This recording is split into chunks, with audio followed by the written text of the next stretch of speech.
Hey guys, Steven here from Team Comic Con, and we are interviewing one of the really, really cool people from our event. Um, the man, the myth, the legend. You see him everywhere. His face is all over the show. Um, a man that needs no introduction. Zaid Motala himself. What's up, Zaid? How are you doing? Hey, what's up, you guys? How's it? How's it? Slightly delayed. I like that. I uh, love the delay. So, yeah, no, no, no. how's I your think there might be a isolation? slight How's your buffer going on. isolation going? Lonely, man, lonely. I've done some weird things. So the other day I found a ball of elastic and some old pants, and I was out there, like threading elastic through the little hole in the pants because now that I'm at home, we're not wearing like jeans and like pants that require belts and stuff. It's all about the spandex and stuff. So yeah, things are rough, man. Things are rough. Things are rough. Like I mean, when you told me we were gonna have this chat, I went and I shaved and I combed my hair and Oh stuff. wow. And now I'm like looking at myself. I'm serious. I'm like, I don't even recognize myself. I'm so pretty. Clearly So too it's much. weird. Clearly too much. So obviously we have Uh, a reason why we're having a chat with you today. Because obviously mhm, you're an mhm. expert in the field. Um, there's nothing that you don't know. No pressure. Wow. But obviously we just wanted to know, and obviously we want to get some insight from you as opposed to just generally asking just anybody. I mean, I'm sure there's quite a few people that just want to find out from somebody that knows their stuff about collecting and or collectibles or what it is to be in the hobby that you are in, right? So we want to start Okay. with a few questions, and then obviously just go with whatever you feel with regards to answering and stuff, right? So Oh, sure, sweet. our first question to you is what do you collect per se? Oh geez, dude. I think the shorter answer would be like, what don't I collect? Yeah. I'm an accidental hoarder. So like I mean I pretty much get into everything. But like if I were to like try to narrow it down a little bit, it's definitely more right now. It's more comic books, action figures, hot Okay. toys. They're small statues, small scale statues. So that's pretty Okay. much Cool. pretty much where I am right now. Yeah, it changes every so often. So Yeah. yeah, it's a roller coaster of a journey, man. It's a roller coaster of a journey. When did this all start? I mean, it's interesting to know that people are collectors, but it boils down to like when did everything begin for you as collecting? It's actually an interesting question. Like I think it all depends on like what you actually define a collector as. So I think in the current state, or in the current iteration of myself as a collector, it's going to sound like really weird. But I was watching a lot of Rick and Morty over the last couple of days, so I'm all about parallel universes and different versions of self. But I think full on collector as I am now, it's probably been over the last like 5, 6 years or so, where like where there's like an active goal in mind where I want to buy something because it's going to be part of a display, or I'm curating a collection of something, or stuff like that. But I Yeah. think when if you're being really honest, from childhood, it's like you get one action figure. Like I distinctly recall Ninja Turtles, way back when, Yeah. and you get one action figure, and then you want the other one, and then you want the villains, and then you want all of that. So I would say that it's always been like a part of me, that drive to want to have a set of something. Yeah. But like strictly speaking, like collector as people imagine it now, with people with like display cases and all of that, probably like the last half decade or so. So yeah, I Okay. think what's really helped is the online community. It's made it Yes. a lot easier to get in on it and to actually do all of this stuff. So yeah. Yeah. Those are very interesting points, and I think like I mean we know the con community is pretty big. I think everybody's so interested in something new and something different. Uh, Hmm. I mean, we in an age now where I think something new pretty much comes out every week, and I think Every week, man. so Every week. everybody's onto something every week. So the next question then would be is what was your first ever collector's item? Oof, my man. Okay, we should maybe actually have chatted a little bit about this before. Again, I think the first thing that pops to mind is again way back when, way back when. I like I said, major Turtles fan growing up, and I distinctly recall like my dad giving me a Leonardo. I actually have one. I'll show you just now. Giving me a Leonardo, and then I was conflicted because like I loved the Leonardo, but I was always a Raphael fan. So I was like, Yeah. man, my parents love me because they bought this, but they must really hate me because they bought the wrong one, And you know, and then like you're out there now, like I mean, I'm an Indian dude, so like you don't complain because you get dumat, so like just sort of roll with it. But I think like more recently as an adult collector, the first collectible I got in my current collection was a Marvel Select Venom. Oh wow. So there was okay. So you guys probably yeah Marvel Select Venom. So one of the stores was having a three, like buy two get one free this thing. So I was like, okay, we're gonna get three of this thing. So got a Venom, got a Deadpool, and I got a Thor. And Wow. curiously enough, like at my parents' place, there's like a special display I made that has just those three in it. So like I'm just like, okay, no matter what I get or like like how it works and all that, those three, Yeah. because one I paid for myself, one my best friend got for me, and one my mom had given me spending money, like because she's a darling like that, and she was like, okay, Yeah. you know what, you must buy yourself something nice. And I was like, I'm a grown man, but okay. Like, I mean, it was like $300 at the time. So I was like, okay, no, you know what, instead of being and buying chocolates, which is like the usual go-to, what do I get, And yeah, so I got that Thor. So I think again, you forgive me, but it's like there's two distinct phases in my Yes. collection journey. So Yeah. I'm just trying to draw a parallel between the two over here. So yeah, Okay. Okay. that was it. Thanks for the Pretty venom. pretty interesting. I think everybody remembers their first one, right? What? So okay, next question is what's the How would you do? you mentioned this earlier, right? So what's the difference between collecting and hoarding? Okay. Am I putting you on the spot here? No. I can explain this. I can explain this. See, collecting is a calling. It's something that speaks to you here. It comes from Okay. here. It's Yeah. this drive. It's a sense of like the sense of being a part of something bigger. Okay. Let me put it this way. You see, a collection. A collection is when you have a collection. Your collection ideally should be a representation of who you are. Your Okay. taste, things that and like with my collection, I'll hopefully get to show you just now. There's stories behind all of the stuff that's on display. Okay. So your collection basically becomes a representation of yourself, how you identify yourself, how you express yourself, and also to a lesser or greater degree, where what you aspire to be, if that makes sense. Yeah. Because like I mean, a lot of the time, a lot of the stuff is art in motion. Whatever your collection is, whether it's stamps or coins, or obviously like I mean, talking about Comic Con, we're talking about action figures and comic books and all of that.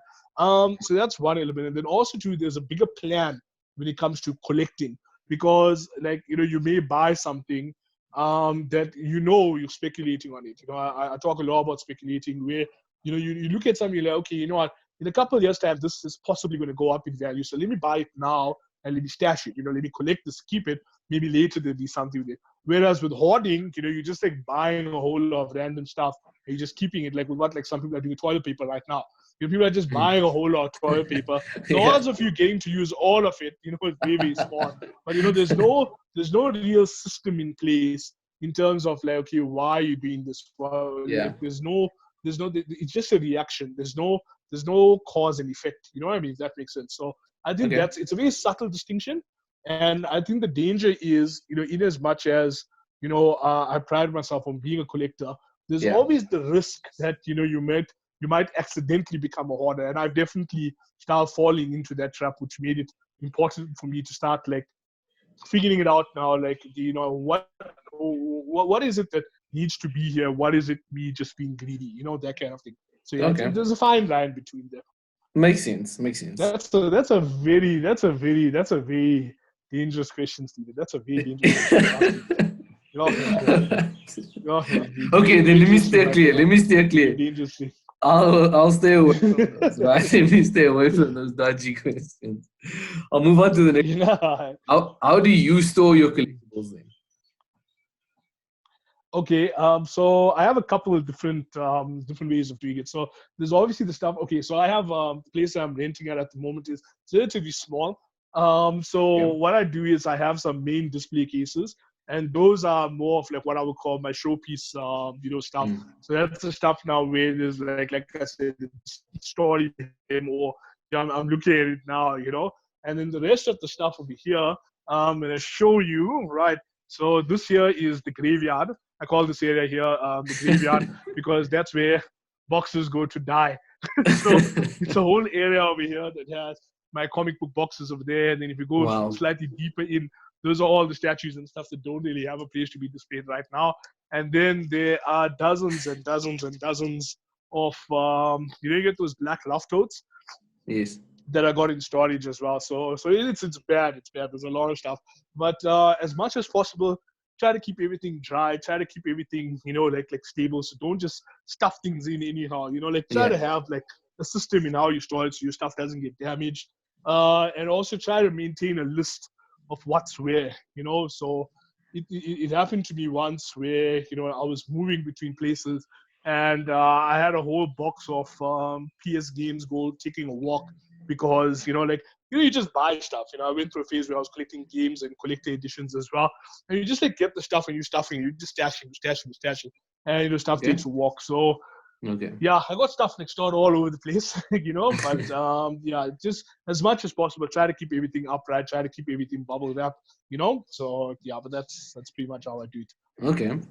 Um, what is your definition then of collecting or collector's items? What Okay, defines that?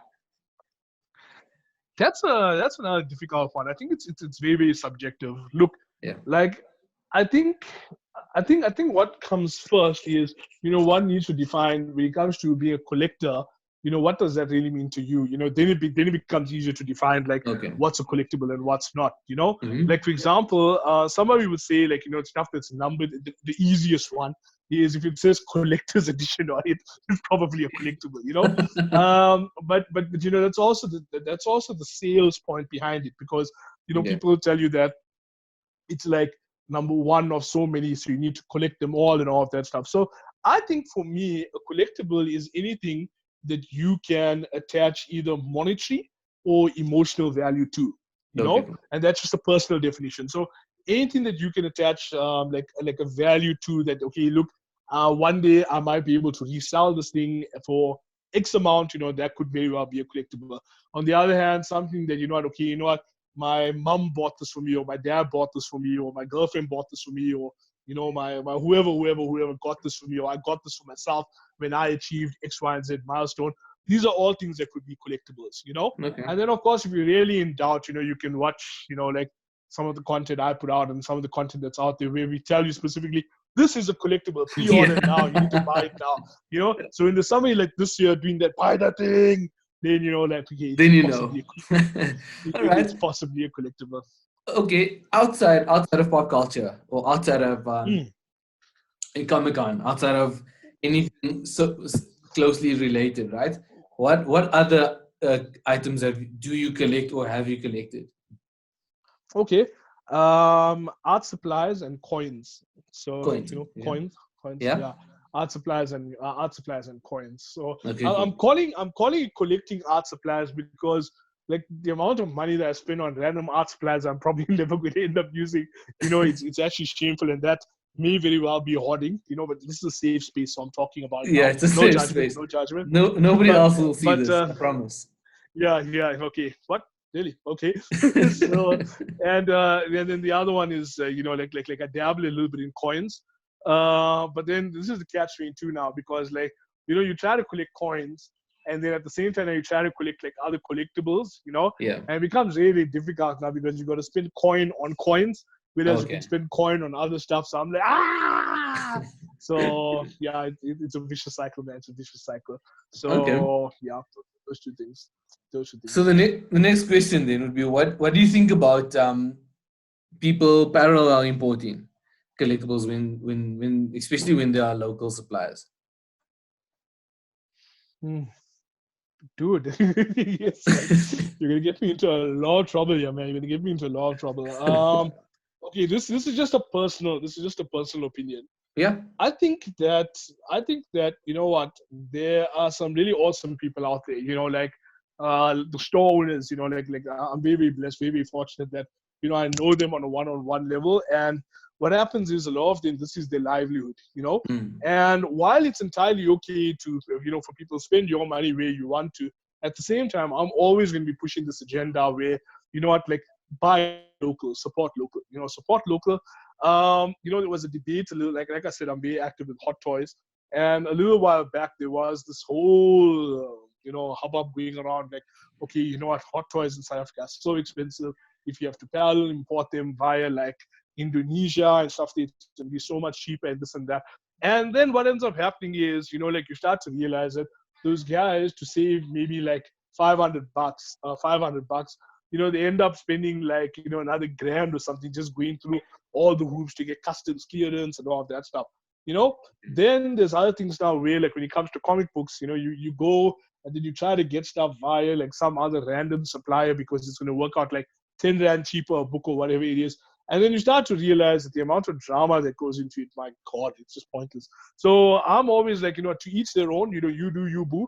But realistically speaking, support local, especially right now, and this is just, like me ranting over here, stop me anytime. But, right now with everything that's going on in the country, this the shutdown and all of that stuff, we're lockdown, so we're not in shutdown. So lockdown, for 21 days, like Yeah. what really, really worries me is that some of the stores, like we may not see them again, some of the suppliers and stuff, what I mean? So it scares me, it scares me. So I know that weren't you guys doing something where you had like a list of all the retailers and stuff there and you guys could get that download and support the guys? The point Yeah. that I'm So making is so obviously support we local.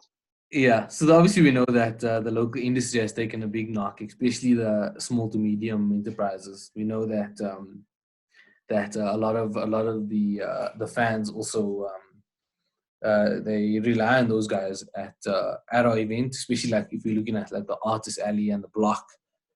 Those are areas that a lot of people specifically come to the event for, and we want to keep those guys afloat. So that's why we're pushing out messaging about make sure that your information is there so people can still support, obviously outside of the convention itself.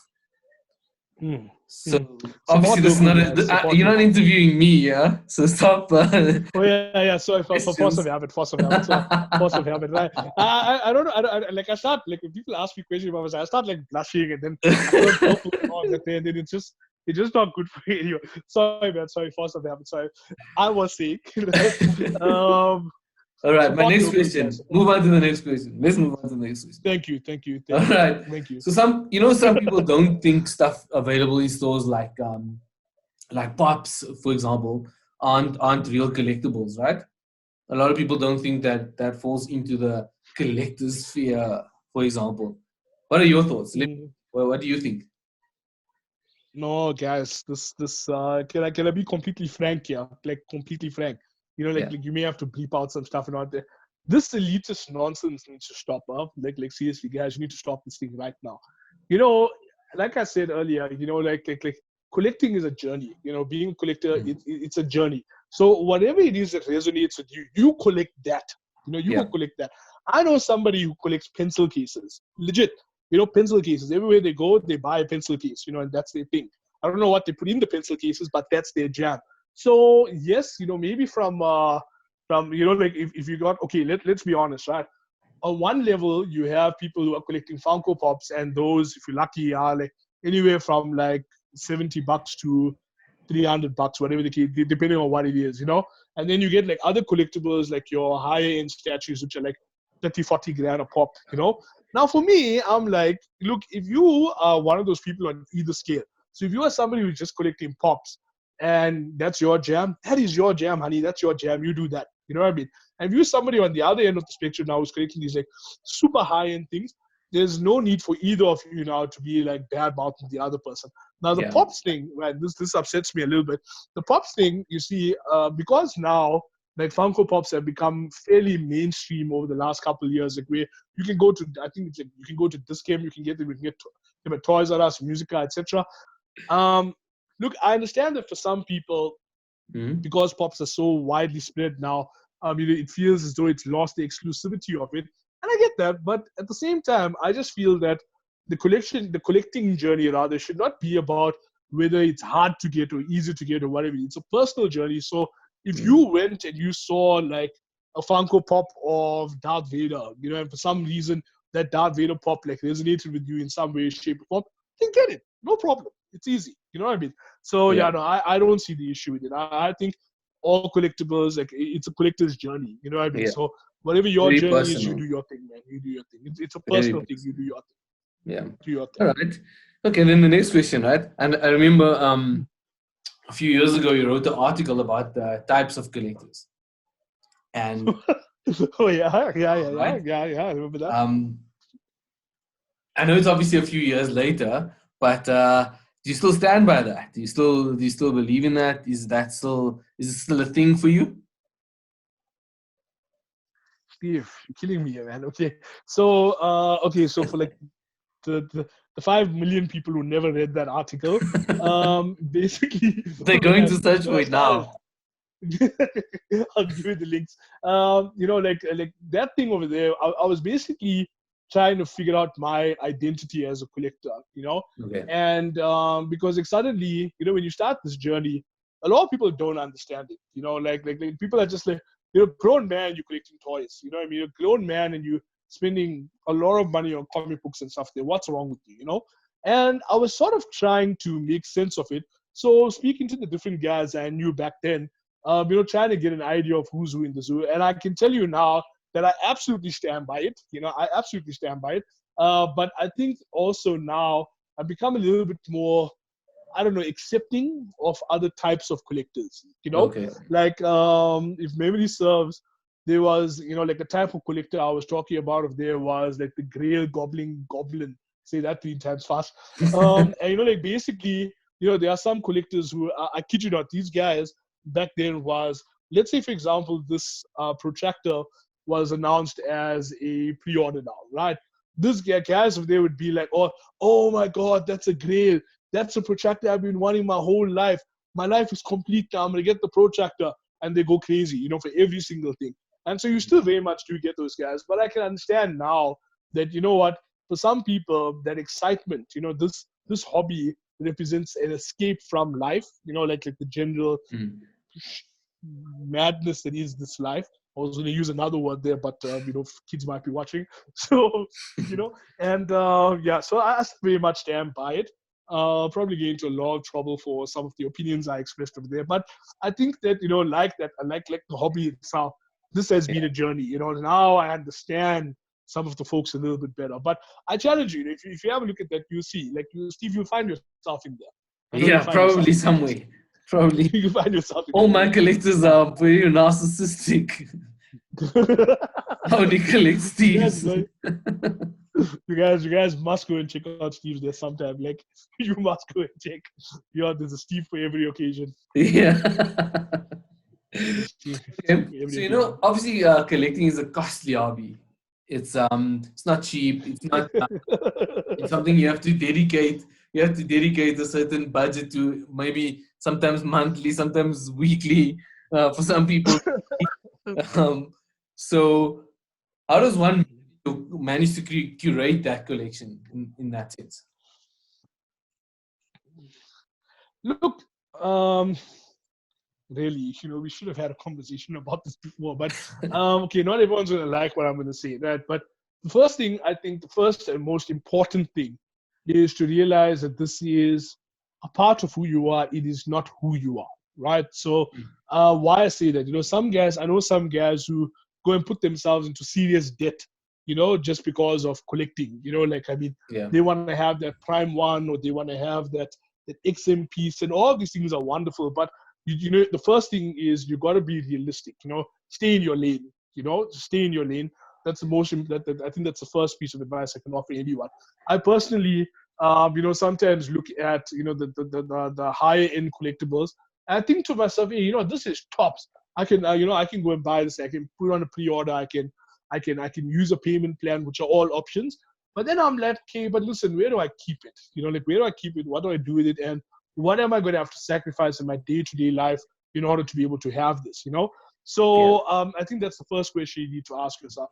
Then Yeah. after that, the next thing is stay alert, because what happens is with every single store, like every single store, every single supplier. Now, I obviously advocate using the local guys. So, follow them on their socials. And what happens is they have a thing that's called pre-ordering. So that's even before the thing is released or any of that stuff. Like the companies now will take like a number of orders Yeah. before they even start manufacturing. And that is almost always much less than the final price. Okay. So, like for example, okay, I'm not going to give you an example. Just go and check it up on social media, and you'll see exactly what I'm talking about. So, to Yeah. give you example by example, we'll be here for the rest of our lives. The second thing is take advantage of payment plans, right? So, Yeah. I personally, in my budget, I have like a certain allocation where I say to myself that, okay, look, this is what's going to happen. I'm fairly systematic about it. I have like a spreadsheet and everything. We next level here. Okay, now I'm lying. I've been trying to make a spreadsheet, but it's going to happen, guys. It's going to happen. Now Projecting to you've the got the universe. time. You've got the time now. Yeah, I got the time. But legit. Because what happens, especially like I mean, I collect hot toys, right? So with Yeah. hot toys, what happens is if they announce now, let's say in it's March, April, then what will happen is the thing is only going to be released probably in like 2 years time. So what you do is you pay your deposit that locks in your order, and then what happens is you talk to your supplier, and then you break up the payments, and then you Okay. work out how much you want to do. So what I basically do is I take the same money every month that's in my budget and I push it into my pre-order. So if I have 10 items on pre-order, they split it up like however many ways now to put a little bit on each one. Then Okay. as the ones that are becoming due come closer, then obviously push a bit more money into those. It's the same money in my budget, put a bit more money into those and it clears it up. And then that same money goes, it's just rotating the same money. I do the same thing with my Okay. comic books. And with comic books, if you're collecting those, what's really, really awesome, it's a little bit hit and miss, but what's really, really awesome is that support the local store so they know who you are, they know what you like. And so, get a call order. So a call order is basically where you tell them every month you're going to grab that book. And so then what they do is that you get it a bit cheaper. All the stores have like an arrangement like that. So you get it a bit cheaper. And then what happens is because you're building a relationship with the stores, you see there is this thing, especially with comic books, you get speculators. So what happens with the guys over there is that like if you look at like this week, there's probably a book that came out that's trending up in value. So what happens is guys go and they buy all of that book and they sit with it. So the stores obviously don't want people to do that. So they tend now to adjust the prices up moderately as well, just to try and control that so everyone has more of a chance. Now, if the stores know that you're a regular supporter and the stores know that, okay, you are a legit collector, you're not one of those speculators, not that okay, there is a lot wrong with speculating, right? But I mean, they don't be that guy. So what happens is, and the guys know that, okay, understand this is a proper O, Okay. and like you find that your pricing becomes better as well. So it's all about relationship building. It's all about relationship building because ultimately for the stores, in as much as they're definitely looking to survive, they're definitely looking to make a bit of a profit. At the same time, they all are fans as well. And that's why I'm saying support local because that one-on-one customer service you get you cannot beat that. And also do they understand our currency? Like, I mean, for example, if you look at like, Baby Yoda, Yeah. Baby Yoda, Mandalorian, yeah. So you better know Baby Yoda, otherwise, watch out. Anyway, Of guys, course. I did not just threaten Steven. I did not threaten Steven. You Hebrews, right? Anyway, so like, I mean, Hot Toys is bringing out a Baby Yoda, right? And Yeah. like, I mean, that thing is a couple $100. Now, for people who are operating in the dollar, for them, it's like, oh, no, it's not too bad. It's a bit of money, but it's okay. Now, for us, it's times like almost 20 rands. Mm. So it is very expensive. Now, Yeah. because the retailers understand the local situation, what's happening with our currency, the guys will be like, okay, no, we'll front you, we'll cover you. So that's how I do it. That's how I do it.